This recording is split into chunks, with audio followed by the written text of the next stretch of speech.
Olá, eu sou Lucas Stanislau e esse é o BDF Entrevista.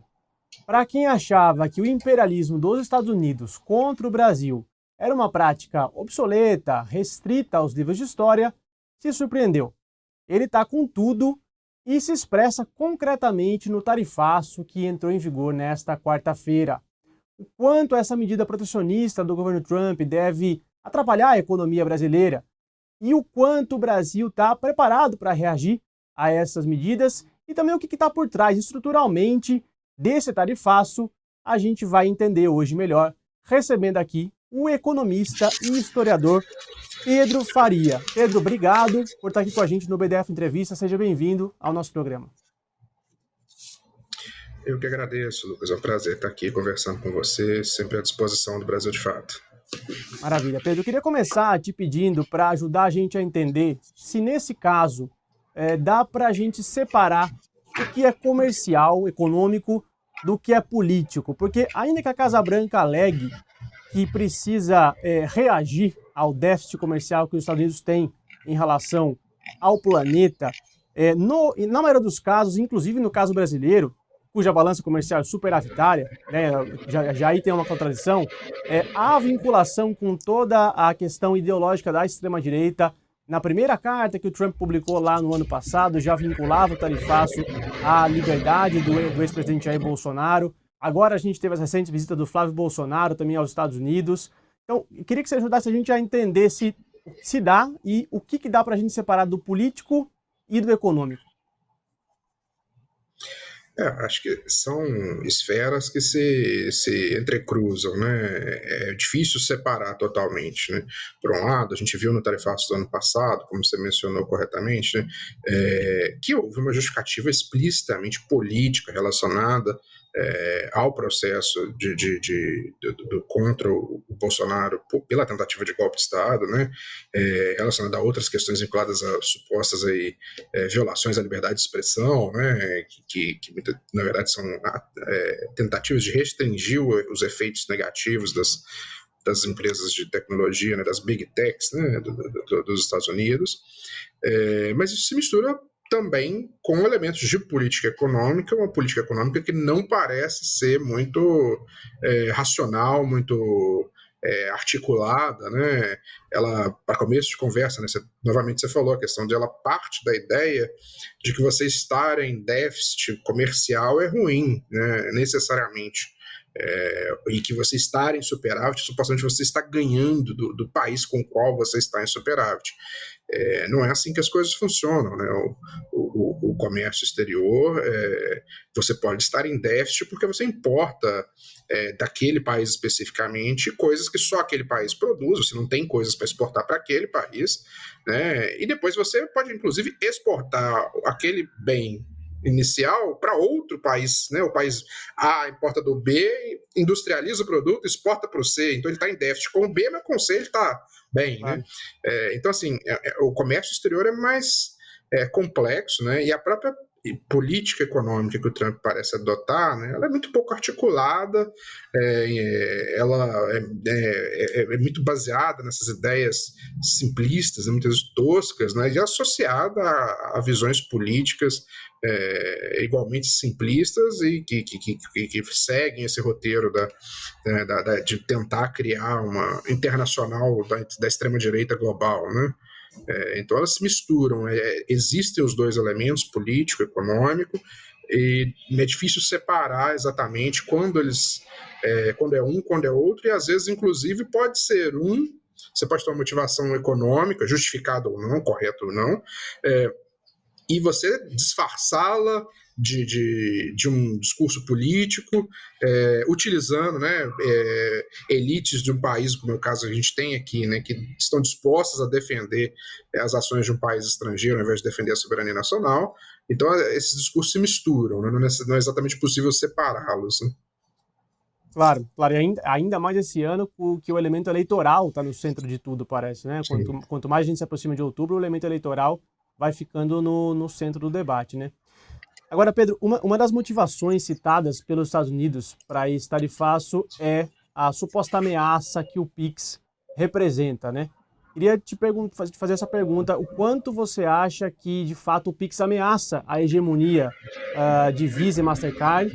E além disso, aqui no Brasil, né? E além disso, o interesse das Big Techs com WhatsApp Pay, Google Pay, essas ferramentas de pagamentos e transações financeiras das Big Techs aqui no território brasileiro. Acho que nesse ponto é muito relevante a gente separar.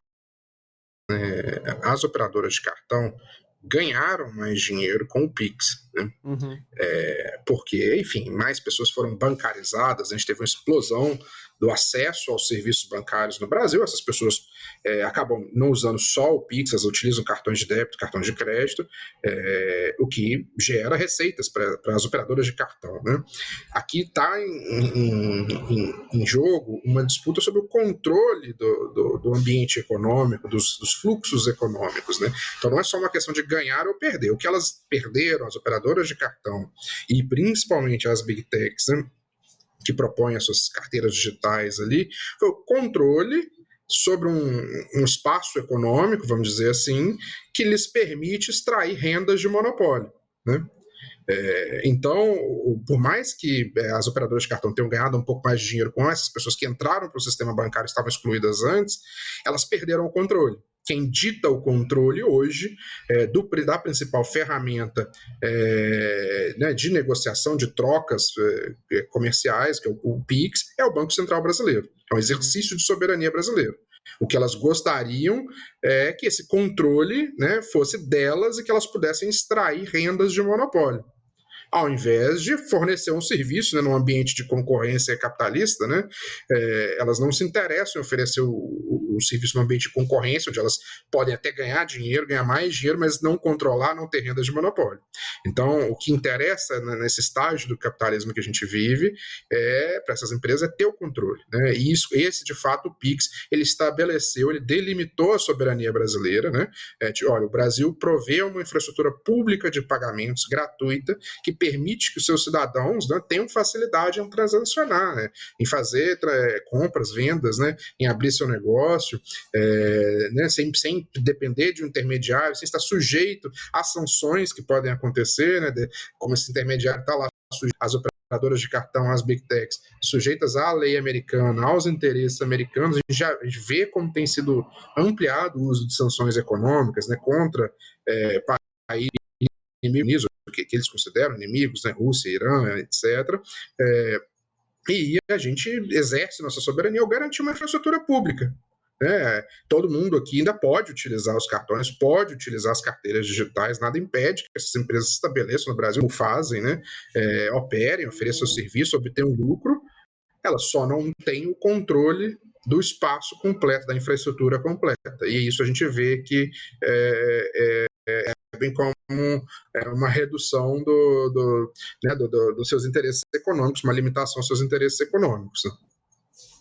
Claro, agora Pedro, falando dos efeitos do tarifaço na ponta, né? Muito se tem falado, e queria que você explicasse um pouco, talvez, dos impactos do tarifaço para a classe trabalhadora brasileira, para o dia a dia do trabalhador, mas também talvez um efeito rebote aí para a classe trabalhadora estadunidense. A gente sabe que os Estados Unidos devem ter eleições de meio mandato no fim do ano, em novembro, né?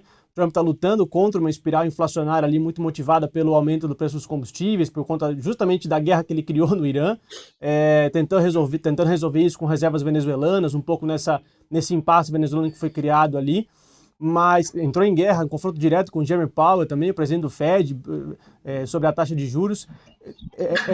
É possível a gente prever esse efeito rebote também do tarifaço brasileiro para a classe trabalhadora estadunidense? Pois a tarifa, acho que isso é uma coisa importante a gente ter sempre em mente, né? Que nós que somos defensores do bom uso da política industrial, né? Claro. O uso de tarifas de importação é uma ferramenta legítima para qualquer país, para construir sua política industrial, para proteger, inclusive, né, empregos qualificados, de indústrias estratégicas, né, que têm valor para a classe trabalhadora. O que a gente vê o Trump fazendo não é isso. um uso desordenado político de tarifas, né? E isso aí traz um impacto para a classe trabalhadora estadunidense, né, quando você tem um uso de tarifas indiscriminado, sem ser parte de uma política mais ampla de política industrial, né, que envolve crédito, que envolve fomento a setores estratégicos, que envolve garantia de emprego, né, isso se transforma em inflação. A gente viu, tanto é que eles tentam contornar isso, né? A gente viu na primeira rodada de tarifas o café foi incluído, o suco de laranja foi incluído. Não se vai plantar café nos Estados Unidos porque o café brasileiro ficou mais caro, é impossível fazer isso. Então, nesse caso, a tarifa é um mecanismo totalmente burro, né? Ele apenas gera o aumento do preço do café, como de fato aconteceu para o consumidor estadunidense, né? Dessa vez eles tentaram esses efeitos, mas nem todos. Né? O etanol, por exemplo, está incluído, até porque o Brasil é um player competitivo no mercado de etanol, exporta etanol, inclusive para os Estados Unidos, e eles, né, atendendo aí a interesses locais, estão impondo aos consumidores dos Estados Unidos, justamente nesse momento em que as tarifas em que os combustíveis estão num momento de preço muito elevado por conta da guerra, eles estão sofrendo também com o aumento do etanol, né? Os Estados Unidos, vamos lembrar, eles estão num momento agora em que eles estão usando etanol na gasolina, como a gente faz aqui no Brasil de prática, no comum, né? Eles excepcionalmente estão colocando etanol na gasolina, e o Trump está taxando parte do etanol que está sendo importado brasileiro para os Estados Unidos. Isso reflete no bolso do trabalhador estadunidense, né? Por parte do Brasil, no caso do Brasil, o impacto é mais localizado, né? Não tem esse impacto amplo, né, difuso, até porque as exportações para os Estados Unidos elas têm um peso hoje um pouco menor na balança comercial brasileira, e mesmo dentro da economia também um peso bem pequeno, mas o impacto localizado é muito sério. Então você pode ter, só para a gente pensar um exemplo hipotético aqui, uma indústria calçadista, né? E a gente sabe que essa realidade ela acontece, né, em vários estados do Nordeste, acontece no Rio Grande do Sul, por exemplo, tem uma indústria de calçados, em que você tem uma fábrica que dentro de uma cidade ali de interior, ela é responsável por uma quantidade significativa de empregos, né? E os salários que se pagam nessa fábrica viram consumo, né? Então vira consumo para venda, para padaria, para o supermercado. Então aquela fábrica específica, mais que do ponto de vista da economia brasileira como um todo, não tem um impacto relevante, mesmo o setor, naquela cidade isso pode ser um desastre, né? Aquela cidade perde, às vezes, ali 100, 200 empregos, essas pessoas perdem sua renda, não param de consumir, então o comércio da cidade sofre, e isso tem um efeito muito relevante naquele ponto localizado. Isso é um impacto para o Brasil. Ele afeta, né, a classe trabalhadora brasileira nos pontos específicos ali onde estão concentrados exportadores para os Estados Unidos. Claro, agora não deixa de ser curioso, né, Pedro, as contradições que a gente vive hoje, né, a gente vê, de um lado, governos como o chinês e o brasileiro, que são comandados ali, claro, em espectros diferentes, mas por forças de esquerda, defendendo os princípios da liberdade comercial, e o governo de extrema-direita defendendo um protecionismo puramente ideológico, né? A gente acaba lidando com esse tipo de contradição, né, no campo econômico também. Eu acho que do ponto de vista da esquerda, né, o que nos interessa é uma inserção soberana no comércio exterior. As pessoas têm uma noção, né, às vezes, de que o livre comércio é uma coisa de direita. Não, livre comércio entre nações soberanas que fazem trocas né, de livre acordo, que beneficiam suas respectivas populações, interessa a todos. Né?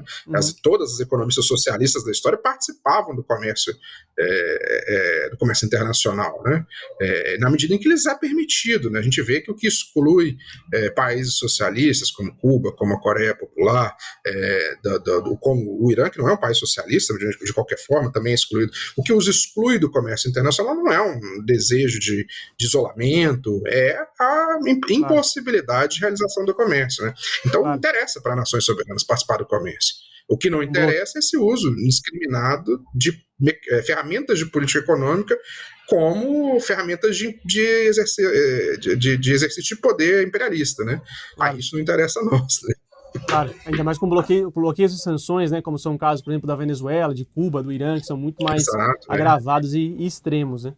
E lembrando que o Bloco Socialista ainda tinha exato. uma experiência muito interessante, que era o Comecon, né? Esse bloco de trocas mútuas com vantagens, né, fiscais, alfandegárias ali, que é uma experiência muito relevante, né, histórica.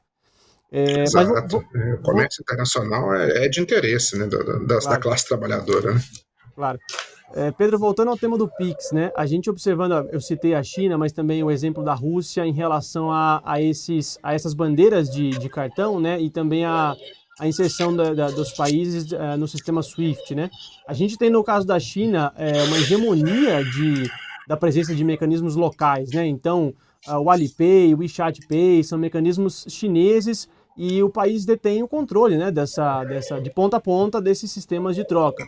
A Rússia também tem os seus sistemas próprios e hoje eles estão bem hegemônicos no país por uma questão da saída, né, do Mastercard e da Visa do país depois, por sanções por conta da guerra na Ucrânia. O Brasil o Brasil e o governo brasileiro ainda que estejam tendo uma resposta altiva frente às ameaças contra o Pix, propõe aí uma certa convivência harmônica entre esses temas, né? Eu queria saber a sua opinião, se é possível construir essa convivência e como é que você compara os casos chineses, o caso chinês e o caso russo com o caso brasileiro de agora, se a gente pode prever talvez algum tipo de represália até maior, uma escalada, uma saída, uma fuga das bandeiras e das big techs do país, enfim, queria te ouvir um pouco sobre isso. O Brasil é um mercado consumidor muito relevante, né, para você ter essas empresas por si só, elas não têm os seus interesses estritamente ali econômicos, né, elas não têm interesse em abdicar do mercado brasileiro.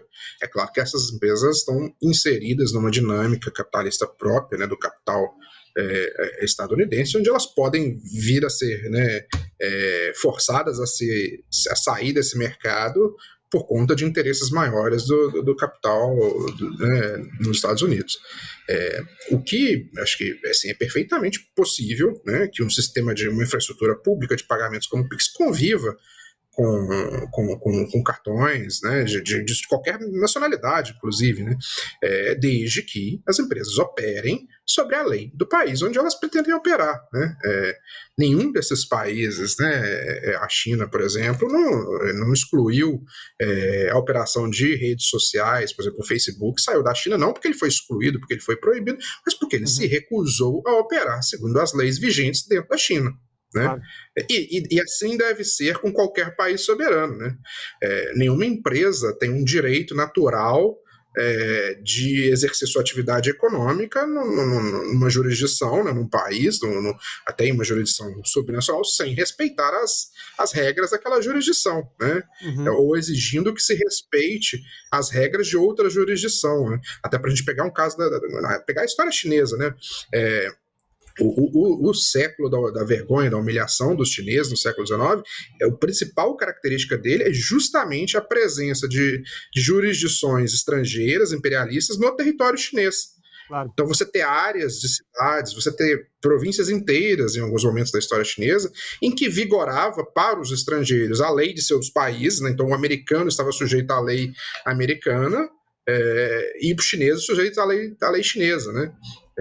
Isso não é soberano, não é exercício de soberania. A China, Uhum, com muito esforço, né, e 50 anos ali, se a gente contar a Revolução Nacionalista depois da Revolução Comunista, superou o seu século de humilhação para exercer a soberania no seu território. Né? uhum. E assim devemos fazer todos nós. Né? As empresas que desejem operar no Brasil, que operem segundo as leis vigentes no Brasil, não segundo outras leis. Eu entendo que isso é perfeitamente possível nesses termos, né? Claro, E mas que Pedro, não é possível em outros termos, ou não deveria ser. Claro. claro. Não, deixa eu te interromper só para fazer uma provocação, porque a China tem um sistema de governo muito próprio, né? Ela consegue, por conta de como Uhum. organiza e estrutura seu Estado, planificar tanto a economia quanto a política e essas normas, né? Como que a gente lida com isso, com essas influências no Brasil, onde os ciclos eleitorais acabam dificultando um certo planejamento de normas e a desregulamentação que é própria da agenda neoliberal, que tanto ameaça a economia brasileira, pavimenta o caminho para esse tipo de novo, desregulamentação, né? Como lidar com isso no cenário brasileiro, por exemplo?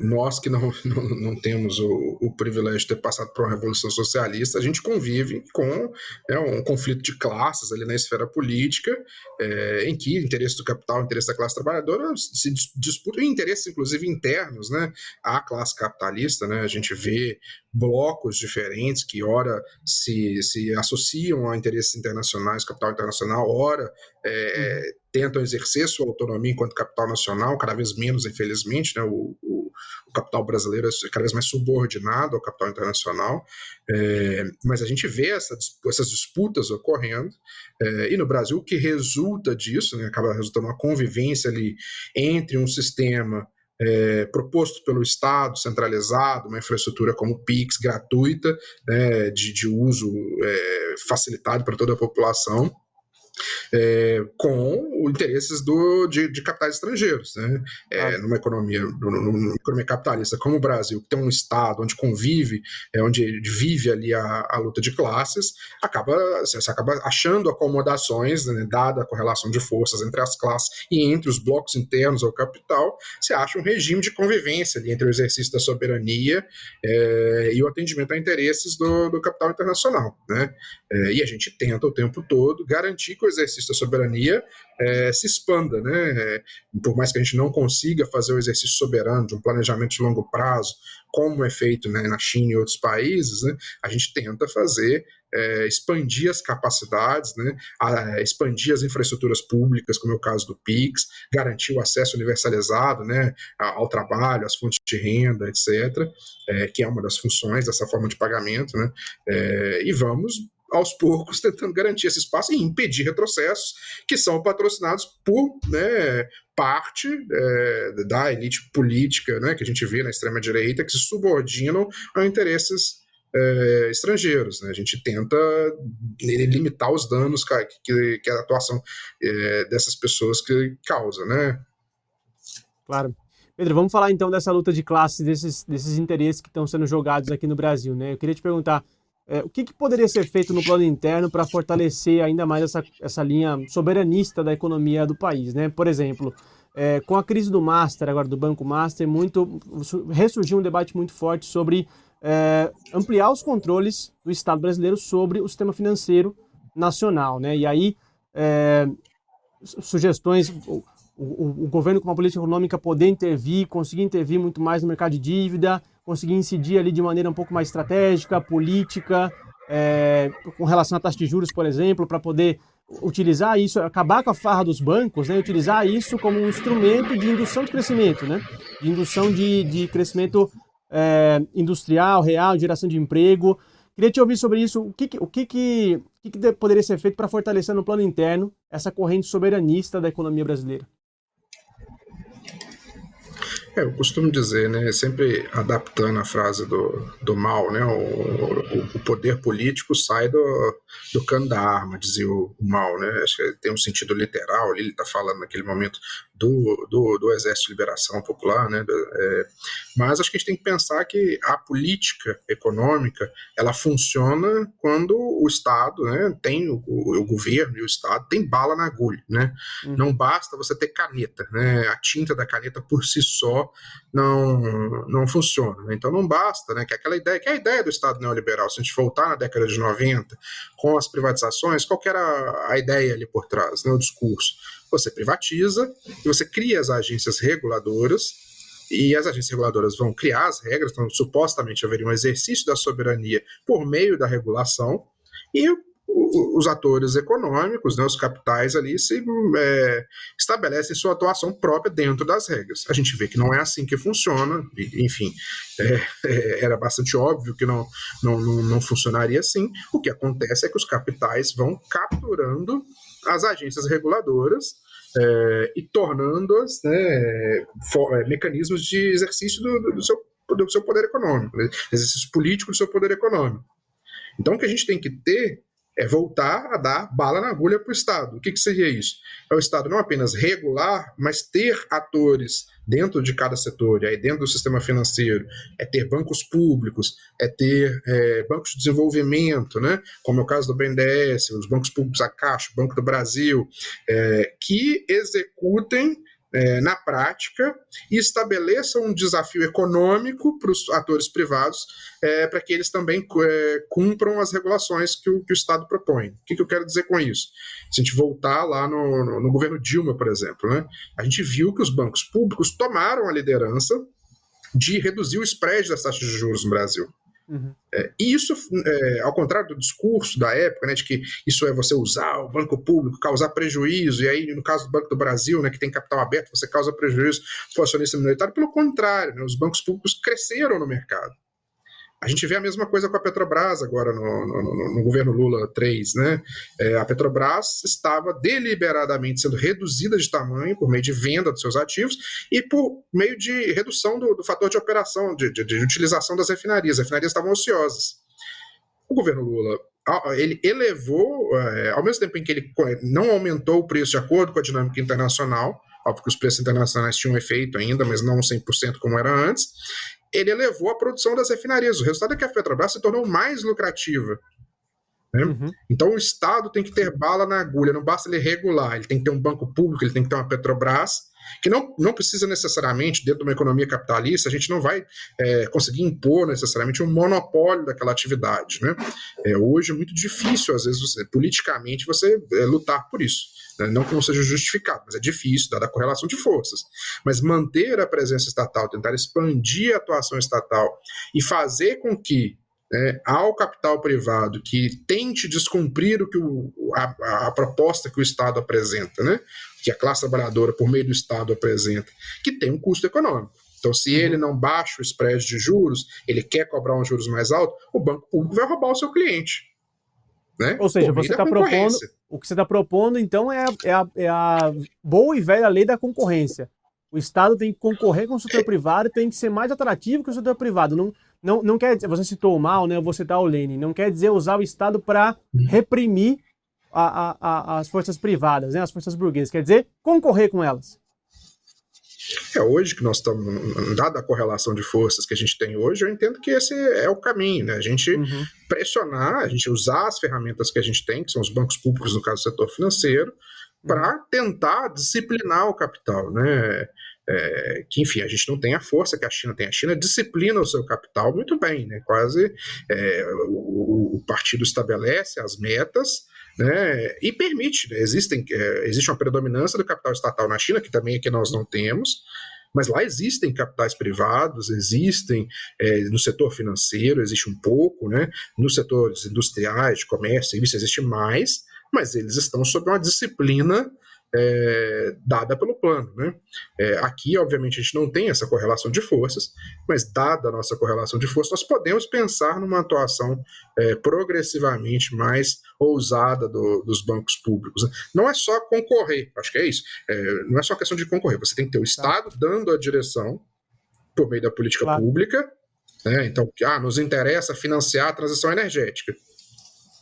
Isso você ter as empresas estatais implementando essa política, né, expandindo a sua atuação e fazendo implicitamente por meio dessa atuação uma ameaça ao setor privado. Se você não entrar no jogo do planejamento de longo prazo, você vai sair perdendo também, né? Você vai vai abrir mão dessa oportunidade, né? Que para a correlação de forças que a gente tem, né? E uma orientação política também, né? Porque no caso da Petrobras não adianta a gente ter recordes de lucro e ficar dividindo com acionistas, né? Tem que ter uma orientação, um projeto bem nada definido. Que funciona se... Claro. Nada que funciona se a empresa estatal operar como uma empresa privada, né? Ela tem que exercer sua atividade econômica, ela não é uma burocracia estatal, ela tem que manter uma rentabilidade, principalmente as que têm capital aberto, no caso da Petrobras, Banco do Brasil, né? Enfim, porque elas têm capital aberto, elas têm que garantir uma rentabilidade para aqueles investidores que aportaram recursos, mas não é o que nós temos visto no passado recente, né? O que a gente tem visto por mais que reduzida agora no governo Lula, no caso da Petrobras, por exemplo, ainda é uma ênfase muito grande na distribuição de dividendos, né? A gente não vê uma mudança total, a gente tem... É um trabalho muito longo, né? A gente... É bom lembrar, no caso das estatais especificamente, né? Uma das ações que passou despercebida do governo Temer, né, foi a lei das estatais que trouxe algumas limitações, inclusive para os gestores que operam essas empresas estatais, né? Hoje eles não podem tomar certas ações sob risco de punição. Está lá na lei das estatais que as empresas estatais elas devem operar em regras concorrenciais e aí existe um entendimento muito estreito do que são essas regras concorrenciais que privilegia a lucratividade de curto prazo e o gestor corre um risco de ser punido, por exemplo, porque ele investiu num produto na Petrobras, no Banco do Brasil, que hoje não é rentável, mas ele já está lá na frente pensando, isso aqui é um produto que é necessário para a transição energética, que vai virar um mercado muito forte se eu agir hoje. Se eu não agir, ele não vai nem existir. Mas se eu agir, ele vai poder vir a existir e ser muito rentável. Mas o gestor que toma essa ação hoje, ele corre o risco de ser acusado por um Tribunal de Contas ou outro órgão de auditoria, ou até pelo debate econômico na imprensa, que a gente sabe como é que ele por estar causando prejuízo à empresa, né? Ser acusado, inclusive, de corrupção. A gente viu isso durante a Lava Jato, né?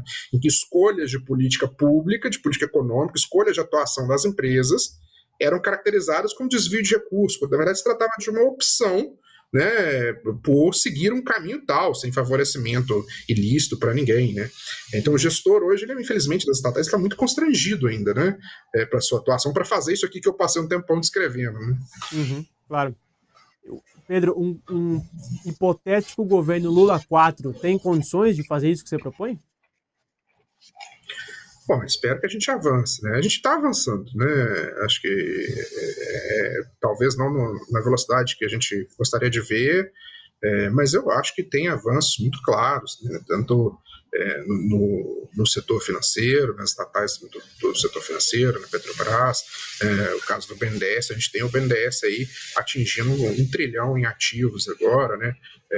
O BNDES está colocando quase 1 bilhão de crédito por dia na economia, né? Então, assim, a gente tem uma retomada do crescimento. O BNDES foi reduzido de tamanho, né? Uma retomada do BNDES, ele não e vai demorar um tempo para voltar a ser o BNDES que ele foi lá no auge, em 2014, né? Ele foi 2012. quase criminalizado, né, Pedro, praticamente, né? Foi criminalizado por uma parte foram assim. Foram mais de 700 funcionários do BNDES que foram, né, acusados e sofreram processo com nenhuma condenação, nenhuma. Né? Hoje, felizmente, todos os funcionários que foram acusados já não têm mais processo, não houve nenhuma condenação no BNDES, mas eles foram criminalizados, em alguns casos, por exemplo, por fazer uma política, né, a política de campeões nacionais, que é feita por diversos países, de pegar uma empresa que tem potencial de disputar o mercado mundial e dar as ferramentas para que ela o faça, né? É óbvio que essa empresa é uma empresa privada e isso vai trazer lucros para os acionistas daquela empresa, mas é uma estratégia que qualquer país faz, né? Brasil, países capitalistas, Coreia do Sul, Estados Unidos, a Europa faz, a União Europeia faz, e foi criminalizado, pessoas sofreram por isso, né? Sem nenhuma evidência de que receberam favores ou de alguma ação ilícita. Elas optaram por uma política econômica como é legítimo que se faça pela vontade democrática, né?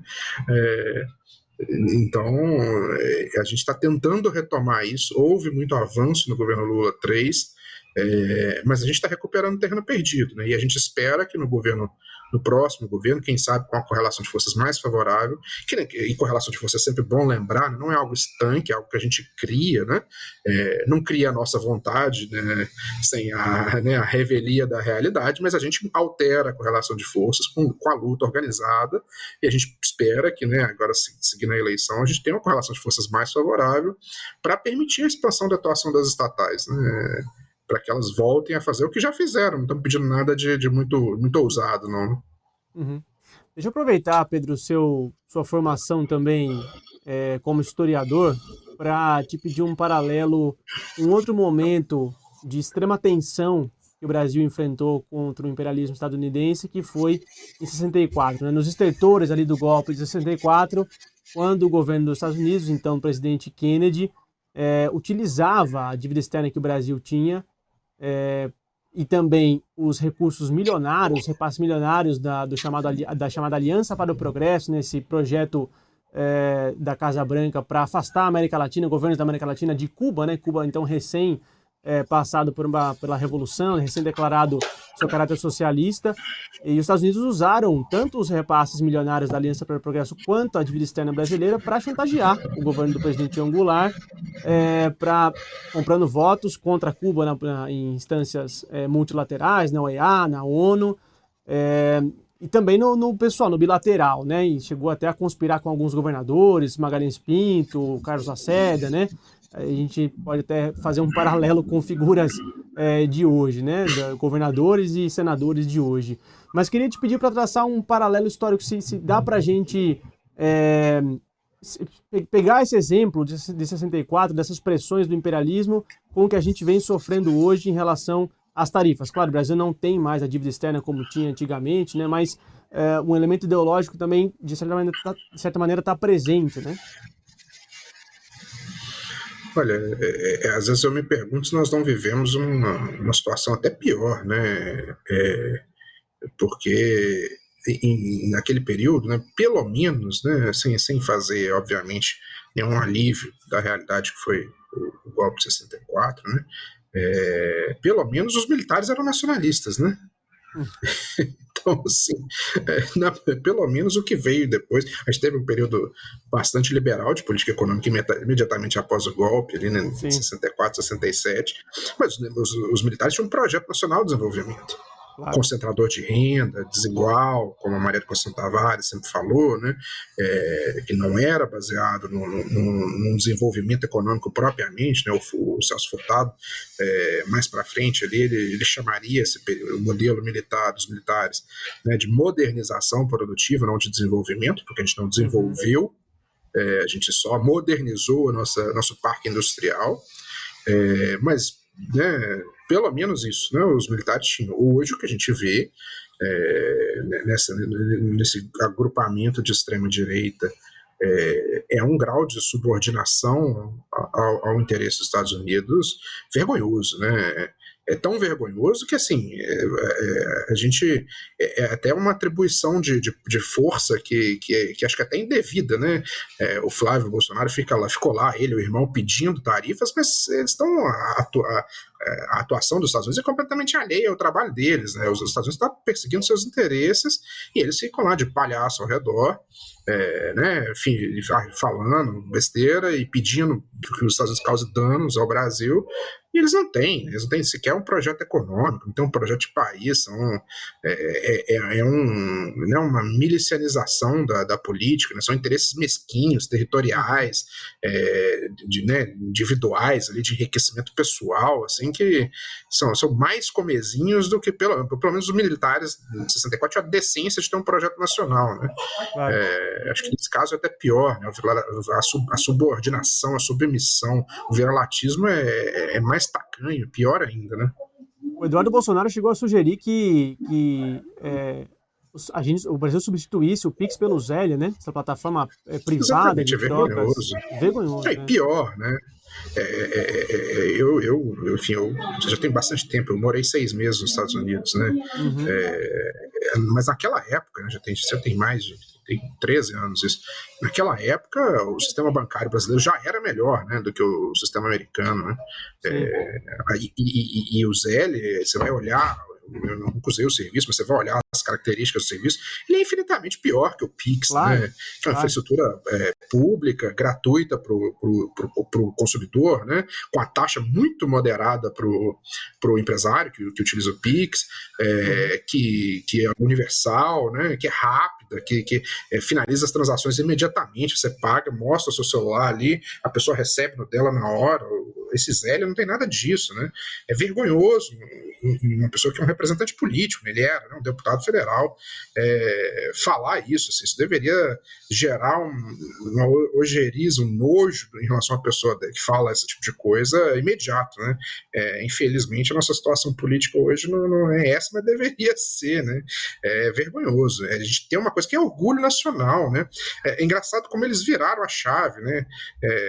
A gente que da esquerda não deveria ter medo de falar. O Pix é um produto da burocracia do Banco Central, começou lá no governo Temer, foi implementado pelo governo Bolsonaro. Parabéns para o Bolsonaro por não ter atrapalhado isso, como ele atrapalhou várias outras coisas, né, que causaram, que a burocracia do Estado brasileiro fez de positivo e que ele atrapalhou, né, causou centenas de milhares de mortes na pandemia porque ele atrapalhou a atuação da burocracia do Estado brasileiro. Né. Nesse caso, ele não atrapalhou. Parabéns, Bolsonaro. Fez uma coisa, ou não fez uma coisa de inútil. Né. E agora estão atacando uma coisa que eles deveriam até chamar o mérito para ele, né, e mérito nosso de estarmos defendendo uma ferramenta que se mostrou essencial, que foi produzida em outro governo, e agora é nosso papel defender a soberania brasileira. Né? A gente tem que defender, independente de quem fez. Né? É muito útil. Né? Com certeza, como uma política de Estado, né? Exato. Pedro, a gente está chegando aqui ao final do nosso papo. Queria te agradecer aí imensamente pelas análises, pelas informações e, enfim, deixar aí os canais abertos para uma próxima conversa aqui no BDF Entrevista. Obrigado, viu? Eu que agradeço. É um prazer defender a soberania, que é uma pauta da classe trabalhadora, né? Não existe classe trabalhadora que não é soberana, não é legal, né? Não existe isso. Né? A gente defende a soberania do Estado brasileiro. Com certeza. Obrigado, Pedro, e obrigado a você por acompanhar mais essa edição do BDF Entrevista. A gente volta no próximo episódio. Até lá!